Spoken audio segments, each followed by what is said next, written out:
dia, garotada do sexto ano, garotada ligeira, acelerada. Vão aí já pegando o material de vocês, o caderno, a borracha, a caneta, fazendo as suas anotações para a aula de geografia de hoje, legal? Nós já vamos colocar aí na tela o tema da aula de hoje. Tecnologia a serviço da cartografia, parte 1. E antes de eu apresentar aqui o professor Antônio, também vou deixar aqui um bom dia para os professores guerreiros e parceiros que já estão comigo aqui no chatinho, colocando o nome das escolas e estimulando essa garotada a continuar estudando. Agora sim, vamos lá, professor Antônio, bom dia. Bom dia, professor Carlos, bom dia aí aos alunos, aos professores e a todos que irão aí acompanhar a mais uma aula aí do sexto ano do ensino fundamental dos anos finais. Vamos falar aí de tecnologia, né, junto com a geografia, mas antes disso, né, o professor Carlos vai falar o que nós vamos trabalhar hoje. Habilidades de hoje que nós iremos trabalhar na tela para vocês. Analisar os tipos de produtos do sensoriamento remoto, sistemas de informações geográficas, sistema de posicionamento global e a cartografia digital. E relacionar com a produção de imagens de satélite e mapas digitais, entre outros. Unidade temática, formas de representação e pensamento espacial, objeto de conhecimento, fenômenos naturais e sociais representados de diferentes maneiras.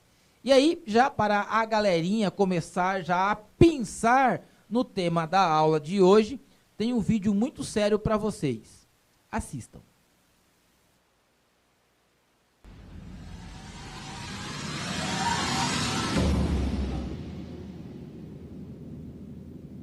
Olá, meu nome é Luiz Guarino e eu vou apresentar a vocês o CPTEC, Centro de Previsão de Tempo e Estudos Climáticos, localizado na cidade de Cachoeira Paulista, no estado de São Paulo. O CPTEC é um dos centros de pesquisa do Instituto Nacional de Pesquisas Espaciais, o INPE, órgão do governo federal vinculado ao Ministério da Ciência, Tecnologia, Inovações e Comunicações. O CPTEC oferece previsões de tempo e clima para todo o território nacional, visando suprir as necessidades de diversos setores da economia, tais como agricultura, transportes, indústria, entre outros. Além disso, no CPTEC são desenvolvidas atividades nas áreas de climatologia, meteorologia por satélite e ciências meteorológicas. Diariamente, nesta sala, um grupo especializado de cientistas e meteorologistas analisa as condições atuais de tempo. Esta análise é feita a partir de dados observados de plataformas de coleta de dados, instrumentos de medição em aeroportos, radares e satélites meteorológicos.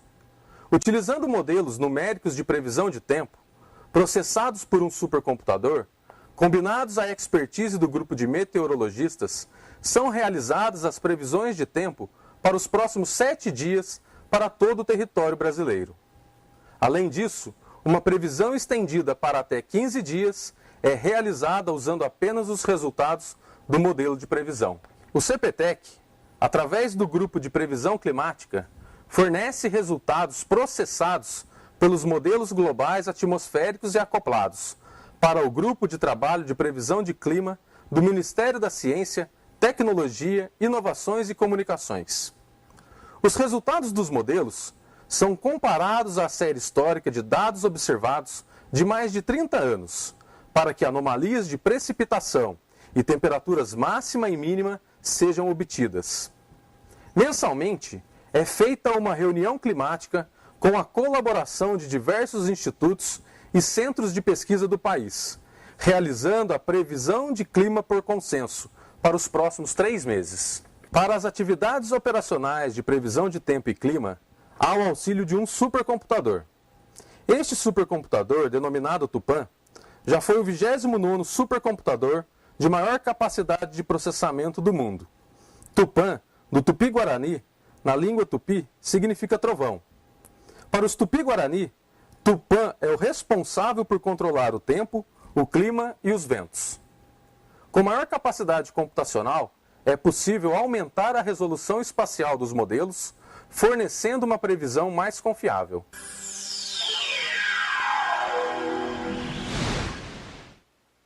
Bom, vocês viram aí no vídeo, né, a importância, né, dos sistemas tecnológicos adotados hoje em dia aí, na introdução aí de temas, né, como por exemplo aí no caso a meteorologia, né? E vocês viram aí a dimensão aí do computador, né, só para essa questão aí meteorológica no país, né? Então vocês vejam, né, como a tecnologia, com o passar do tempo, ela vai avançando e vai introduzindo aí nos mapas, né, várias informações, né, que a gente deseja e que a gente vai ver aí no decorrer da aula, tá certo? Mas antes da gente falar sobre questão de tecnologia, a gente tem que voltar um pouquinho nessa relação de cartografia.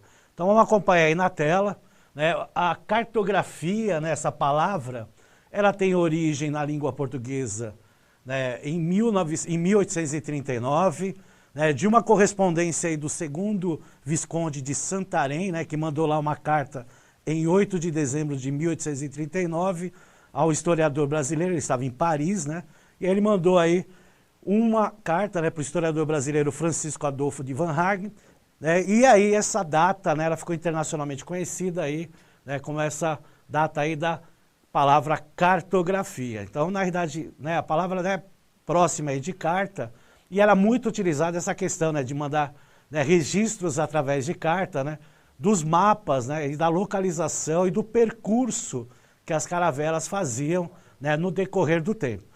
Só que a gente sabe, né, e a gente acaba estudando aí em história, em geografia, que essa utilização de mapas, ele já vem aí, né, bem antes, né, há milhares de anos, né, principalmente aí nas primeiras civilizações, né, para de certo modo estar mostrando a localização da onde está e principalmente para onde vai, né? Então vários elementos foram utilizados para essa formação de mapas e depois essa introdução aí da palavra cartografia, né, essa inscrição aí de uma carta, né, em 1839, o que acaba oficializando essa denominação. Vamos lá para a próxima tela, que aí nós vamos ter aí um exemplo aí da projeção aí de Mercator, de 1587. Então, por meio da cartografia, quaisquer levantamentos ambientais, socioeconômicos, educacionais, de saúde, etc., podem ser representados espacialmente, retratando a dimensão territorial, facilitando e tornando mais eficaz a sua compreensão. Então, nós temos aqui um mapa, né, que na realidade é a projeção aí de Mercator em relação ao mundo, né? Então vejam, né, o formato dos continentes são diferentes do que nós estudamos hoje, mas é que nós estamos falando aí de 1587, século XVI, né, o período lá das grandes navegações. Então tinha, logicamente, ele não tinha essa tecnologia que nós temos hoje, nessa dimensão do espaço que nós podemos ver hoje. Naquela época, então tinha, né, aquela imagem, né, que se coloca, né, e aí ele coloca aí no seu espaço, aí no seu papel, mostrando aí a cartografia da época, tá certo? Vamos lá na próxima tela. Nós temos lá, hoje entendemos cartografia como a representação geométrica, plana, simplificada e convencional de toda a superfície terrestre ou de parte desta, apresentada aí por meio de mapas, cartas ou plantas. Então nós utilizamos mapas, né, principalmente para localizações, né, no espaço maior, né, plantas, principalmente na localização de ruas. Antigamente a gente usava o guia, né, professor Carlos? Hoje a gente usa o GPS, né? Sim. Eu lembro do guia, a gente tinha que ficar procurando, tinha mais de 2.000 páginas, né, de ilustração ali para poder você compreender os lugares, era muita pesquisa. Hoje com o Waze, a gente vai para qualquer lugar. Não, o GPS trocou, né? E hoje a gente usa o celular para estar se localizando, a gente está utilizando meios tecnológicos que acabam substituindo aí o papel. Os mapas, a mesma coisa. Né? Apesar de nós ainda, né, professores de geografia, gostarmos, né, até o professor de história também usa muito, os mapas, né, para mostrar na sala de aula, a localização para os alunos, né, porque a imagem, né, ela também ela é interessante, né, ao vivo, então a gente acaba utilizando muitos mapas. Mas cada vez mais, né, com a introdução da tecnologia, a gente vai introduzindo, né, os mapas, né, mais digitais aí que nós temos aí, e que o Instituto Brasileiro de Geografia e Estatística tem bastante em vários sites deles, tá certo? Vamos continuar aí a aula, vamos para a próxima tela. Nós temos aí a representação gráfica de uma superfície que obedece convenções e normas cartográficas pré-estabelecidas, geral ou parcial, em 2 ou 3 dimensões, Terra, planeta, Lua, céu e etc.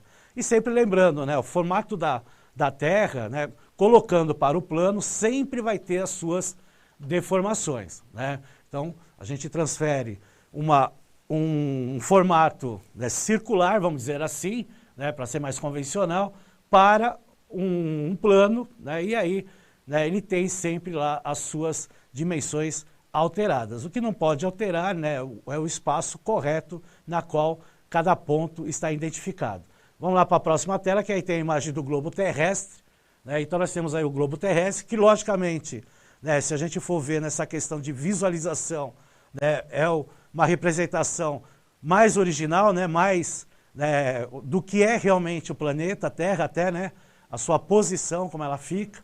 Então ela está numa escala reduzida e representa a superfície de maneira mais fiel do que o planisfério. O problema é que a gente tem que ficar rodando ele, né, diferentemente aí dos mapas, né, que a gente acaba vendo todos os continentes ao mesmo tempo. Não nos permite estudar todos os fenômenos da Terra, né, porque na realidade, né, ele usa aí, né, uma dimensão que proporciona assim, uma visualização menor, né, então espaço bem reduzido do planeta Terra. E aí nós temos aí, né, vários globos terrestres aí que demonstram, né, os países dentro dos seus continentes, né, das ilhas, né, os arquipélagos, mas também temos aí globos terrestres que mostram relevo, que é muito interessante a gente também estar observando. Vamos lá para a próxima tela. Nós temos aí uma imagem de satélite, muito utilizada aí, né, essa imagem aí é a Baía de Guanabara. Então nós podemos utilizar para a verificação da questão aí da geologia, da geomorfologia, né, que é o relevo da região, como a gente observa aí as partes verdes e a parte marronzada aí, que são relevos mais elevados. Nessa parte escura ao centro aí é a Baía de Guanabara, né, junto aí com o Oceano Atlântico. Então toda essa observação a gente consegue ver numa imagem de satélite, que logicamente depois ela é transposta para um livro, né, ou até para uma aula aí de slide, como a gente está apresentando agora. E você, é aquilo que eu falei, né, hoje o satélite ele detalha várias informações, tanto para aspectos econômicos, como aspectos sociais, para aspectos da saúde, né, população, a questão demográfica. Então, várias informações nós temos através da tecnologia, o que facilita e muito o trabalho aí para quem principalmente trabalha com dados, que necessariamente não é só o professor de geografia, não é só o professor de história, não é só numa aula, né? Esses dados aí eles são bem representados aí para toda a sociedade, né? Governos utilizam esses dados aí para depois, né, estar refletindo aí num plano de ação e de investimento nas áreas sociais. Inclusive, né, municípios utilizam aí, né, imagens de satélite para cobrar, por exemplo, o IPTU, né? Mas a gente até comentou uma vez numa aula, né, professor Carlos, tem que tomar muito cuidado aí para não confundir uma casa normal com uma casa de cachorrinho, por exemplo, né, como já aconteceu em alguns municípios aí. Não é? É verdade. Né? Isso aí aconteceu, então tem que se tomar muito cuidado na hora que você vai olhar lá e não cobrar 2 impostos aí de 2 casas construídas num terreno, aí de repente você vê a casa do cachorrinho aí da família, tá certo? Vamos lá para a próxima tela, que aí nós teremos aí uma atividade que o professor Carlos terá a honra de estar comentando aí. Galerinha, vamos então agora para a atividade na tela. Observe a imagem abaixo e escreva no chat o que ela está mostrando. Observe aí com calma e coloque aí no chat o que ela está mostrando. Dedinhos no teclado, 2 minutos, já voltamos. Participe!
Voltamos para a interação. Professor Antônio, são muitas as respostas aqui e são respostas diversificadas.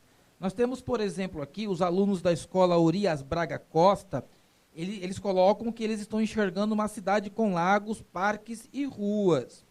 Aí o professor Fernando traz aqui as respostas dos alunos lá da escola Comendador Francisco Fernandes, que eles estão enxergando rios e matas. E a professora Luzima, ela está trazendo aqui a resposta dos seus estudantes, afirmando que há vegetação, construções, relevo, rio e uma área urbana. E outras respostas se direcionam para a visão de um grande processo de urbanização. Exatamente, mas ela mostra uma cidade que é a principal cidade administrativa do Brasil, e ela tem um modelo de construção, a gente vai observar aí na próxima tela. Essa imagem aí é do satélite aí, que foi montado, né, construído aí pelos brasileiros e pelos chineses, os Cibers, né, então o Cibers 2. E aí é a cidade de Brasília, se a gente observar aí na tela, vai ver que está no formato de avião, e aí tem asa norte e asa sul, então esse formato aqui de avião que aparece aqui na imagem mostra a cidade de Brasília. Essa parte arrochada é a parte mais urbanizada aí que nós temos, né, com a parte verde, com a parte mais, que é a parte aí da vegetação, e logicamente vai ter lá os lagos, que tem diversos lagos, como foi falado aí, né, no chat aí de vocês. Então a imagem que aparece é a imagem aí da cidade administrativa aqui do Brasil, a nossa capital, que é Brasília. Vamos lá para a próxima tela, vamos lá. Sensoriamento remoto, que é o que nós utilizamos aí, né, para demonstrar essas imagens aí via satélite. O sensoriamento remoto é a técnica de obtenção de informações acerca de um objeto, área ou fenômeno localizado na Terra, sem que haja contato físico com o mesmo. Então aquela imagem que a gente viu, tanto a imagem de Brasília, como a imagem de Baía de Guanabara, ela vem através deste processo, que é o processo vindo aí de uma imagem do satélite, né, que está lá no espaço, né, na órbita da Terra, e aí ele vai passando essas informações para os computadores que nós temos aqui, né, no nosso país ou no mundo, aí, dependendo aí de qual país utiliza.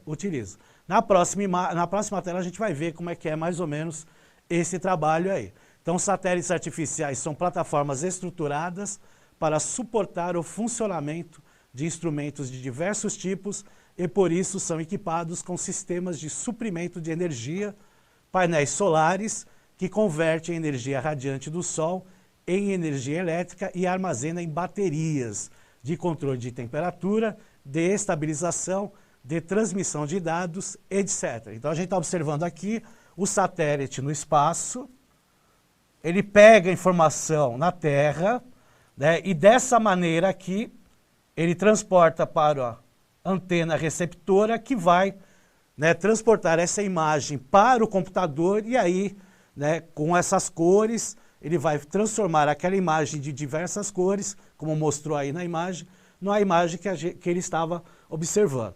Então é um tipo de imagem fotográfica, né, diferentemente da imagem de fotografia que nós tiramos, que o computador, logicamente um computador especializado, ele transforma naquela imagem na qual o satélite rastreou através desse procedimento que vocês observaram aí, tá certo? Vamos lá para a próxima tela. E aí nós temos aí o Cibers, o último que foi lançado aí pelo Brasil e a China, o Cibers 4A. Né? Esse Cibers 4A, ele foi o 6º satélite da família Cibers, ele foi lançado aí em 20 de dezembro de 2019 pelo foguete aí de longa marcha 4B, né, no centro de lançamento lá na China de Taiwan. As atividades de montagem, integração e testes, né, que é chamado de AIT, do satélite Cibers 4A, foram realizadas no INPE, né, que é aqui o Instituto Nacional de Pesquisas Espaciais, no Laboratório de Integração e Testes, o LIT, situado aí no INPE, né, em São José dos Campos, aqui em São Paulo. Tá? Então, o Brasil, aí, a AIT teve início em novembro de 2017 e finalizado aí em abril de 2019. Então, é o 6º satélite da família Cibers, né? É importante retratar que os técnicos, né, que os engenheiros aqui do Brasil já têm, né, esse domínio, né, dessa tecnologia aí dos satélites. O que falta aqui para o Brasil é uma base de lançamento, que aí nós dependemos aí da China para lançar, mas que brevemente, com certeza, aí teremos aí, e já tivemos, né, no Maranhão, mas infelizmente aconteceu um acidente, um desastre aí que acabou matando diversos engenheiros e técnicos naquela época. Na próxima tela nós temos aí uma imagem de satélite de São Paulo, que vocês estão observando aí, né? Então essa mancha roxa também é uma mancha urbanizada, ela também vem aí de uma imagem do Cibers 2, tá? De 2004. Então essa imagem aí é da cidade de São Paulo e logicamente das regiões próximas de São Paulo aí, que nós denominamos aí de Grande São Paulo.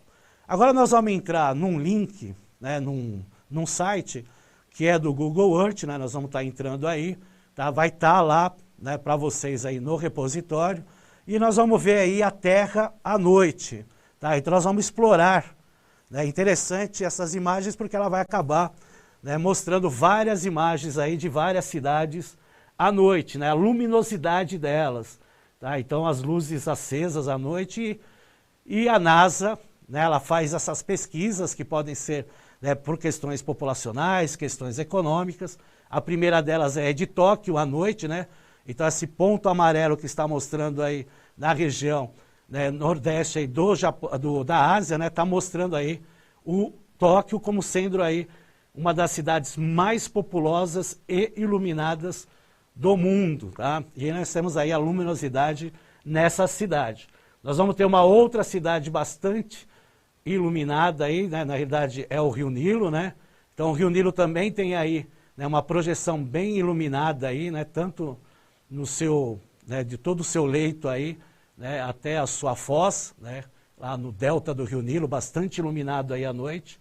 Depois nós vamos ter aí uma outra, né, imagem, que aí está mostrando a Nova Delhi, na Índia, à noite, né, bastante iluminado. Então esses pontos aí são pontos bastante povoados aí no planeta, né, então eles usam essas imagens aí, logicamente, né, para fazerem aí as suas pesquisas e as suas informações, principalmente quanto à urbanização, quanto à distribuição populacional.